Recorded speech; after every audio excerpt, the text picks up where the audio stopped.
Ce matin, il y a eu une offensive qui a été lancée par les forces de l'armée de libération nationale iranienne dans la région de Kermanshah, précisément près de Qasr Shirin, où il y a eu 150 tués et blessés dans les forces du régime de Khomeini, 20 prisonniers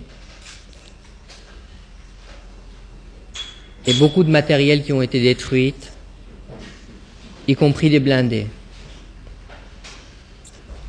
C'est ce matin vers l'aube, à l'heure locale.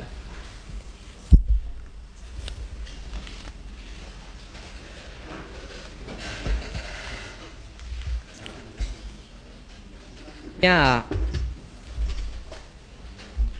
donner quelques précisions pour le contexte dans lequel nous nous rencontrons ici. Comme vous avez pu observer, le sujet, c'est justement les ventes d'armes et les contrats d'armes du régime de Khomeini. Mais je tiens d'abord à expliquer quelle est l'étape actuelle, la situation dans laquelle, sur les différents plans, le régime de Khomeini se trouve. Je pense que aujourd'hui, nous sommes dans une étape importante et nouvelle, notamment en ce qui concerne la guerre Iran-Irak. Nous avons franchi l'année iranienne précédente où le régime de Khomeini avait annoncé la victoire finale, l'année décisive, où l'objectif était précisément de prendre Bassora en Irak et de remédier à un certain nombre de crises et de problèmes à l'intérieur du régime. Nous avons assisté aux offensives meurtrières des Karbala, mais nous avons également assisté à l'échec de toutes ces offensives qui, hélas, ont eu beaucoup de morts et de blessés, mais qui ont élevé la situation de la guerre à une étape nouvelle. Cette étape nouvelle se conclurait peut-être comme ça. D'abord, le régime de Khomeini est dans l'incapacité de lancer une offensive décisive ou une offensive stratégique. D'ailleurs, depuis mars 87, nous n'avons pas assisté, à part quelques escarmouches sur la frontière, à des offensives dignes de ce nom. Il y a aussi, sur le plan intérieur, les problèmes intérieurs, les crises sociales et économiques que le régime affronte. N'étant pas l'objet de cette conférence, je ne vais pas les développer, mais s'il y aura des questions, j'en parlerai. Il y a aussi le contexte international, dans lequel le régime de Khomeini s'est trouvé plus isolé que jamais, et jamais il n'a été sous de telles pressions pour faire la paix.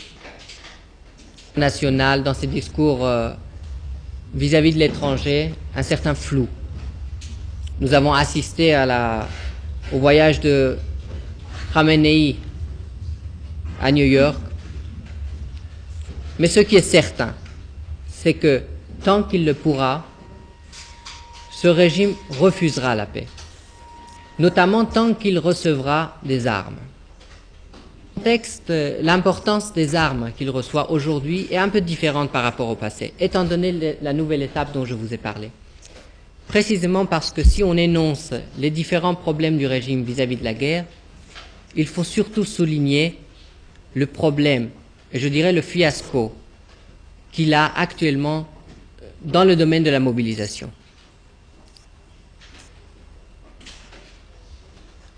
Cette mobilisation au cours de cette année représente moins d'un tiers de celle qui a été faite pendant la même période dans l'année précédente.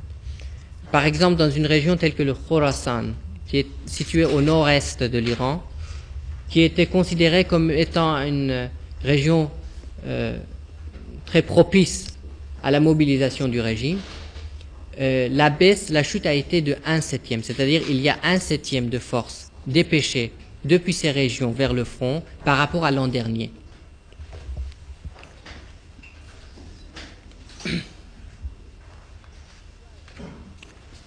Je dois ajouter également, pour mieux comprendre l'importance des ventes d'armes au régime de Khomeini, pour le sauver et pour l'aider à refuser la guerre, la paix.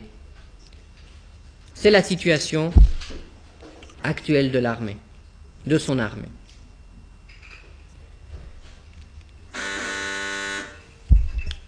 Il y a actuellement un problème de morale qui est posé au sein de l'armée. Ce problème, on peut le constater, notamment par les prisonniers, comme ceux qui ont été pris ce matin, par les témoignages qu'ils apportent, et notamment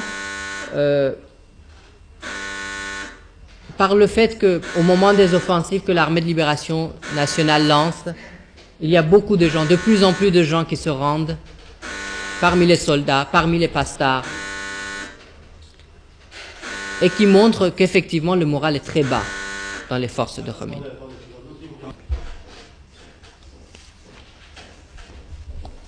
D'un contrat qui date du 19 mars 86, qui concerne une compagnie allemande qui s'appelle MBB,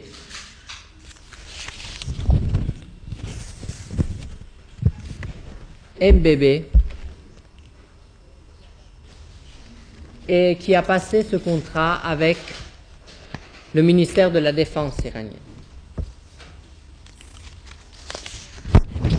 Ce contrat concerne l'achat de 12 avions Transal C-160. Il est mentionné dans le contrat qui vous sera donné que ces avions sont notamment donnés au régime pour une construction sous licence. Elle est signée par le responsable pour la compagnie des ventes, et également par Abbas Torkan, qui est le chef de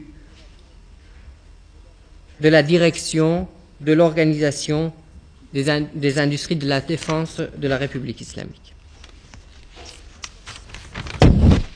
D'après ce contrat, les avions doivent être fournis au régime de Khomeini 30 mois après la signature du contrat, qui date donc du 19 mars 86.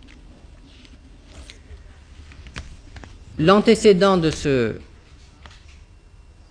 contrat, c'est un mémorandum qui date du décembre 85, donc le début des démarches, si vous voulez, de cette compagnie auprès du régime de Khomeini.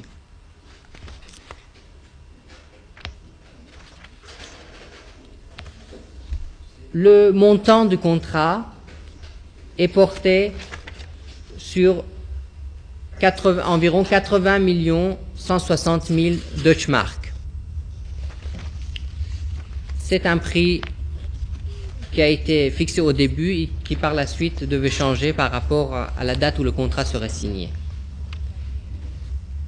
Cette compagnie MBB avait dans une première lettre qui est adressée le 7 juillet 1985 à Rafsanjani, qui est à la fois président de l'Assemblée de Khomeini, mais également son représentant dans le Conseil supérieur de la Défense, avait proposé donc ses services au régime de Khomeini dans la vente de ces Transal, et il avait noté quelques points intéressants.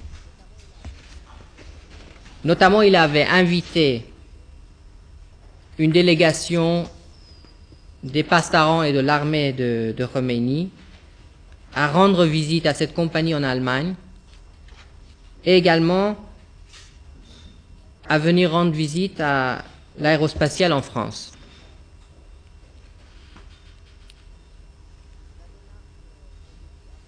La démarche au début avait été facilitée par l'ambassadeur de Khomeini en Allemagne, qui s'appelle Salari, dont on a entendu récemment parler dans d'autres révélations qu'on a vues dans d'autres journaux.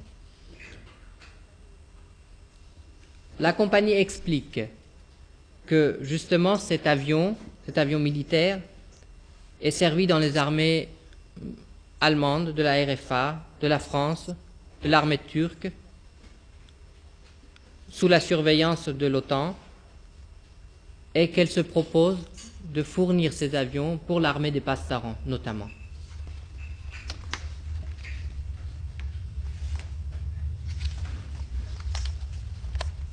Il y a eu, après ces débuts de contact qui a été pris en 85 et ensuite en 86, quelques téléx qui ont été envoyés au régime, que nous avons ici, notamment un téléx qui a été adressé au colonel Satari, qui est le vice-responsable du plan et de la planification au sein de l'armée, du ministère de la Défense.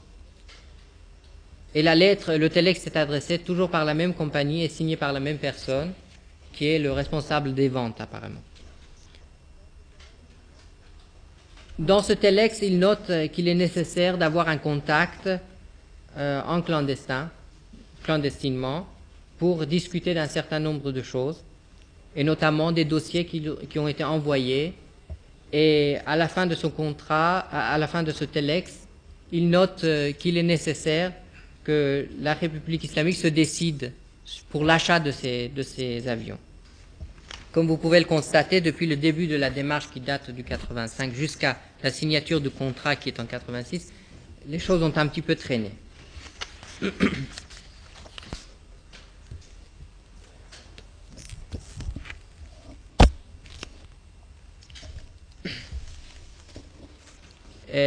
Qui sont construites avec le Japon. Les gazoducs, non, c'est une section des Pasdaran qui s'en est chargée pour le transformer et les bâtir. C'est une section d'ailleurs qui a pris de plus en plus de l'importance au fur et à mesure qu'il a réussi son coup. Quelle est la participation exacte du Japon? La participation du Japon, jusqu'où on sait, c'est à l'origine, c'est-à-dire dans les constructions de produits qui sont faites dans les installations pétrochimiques.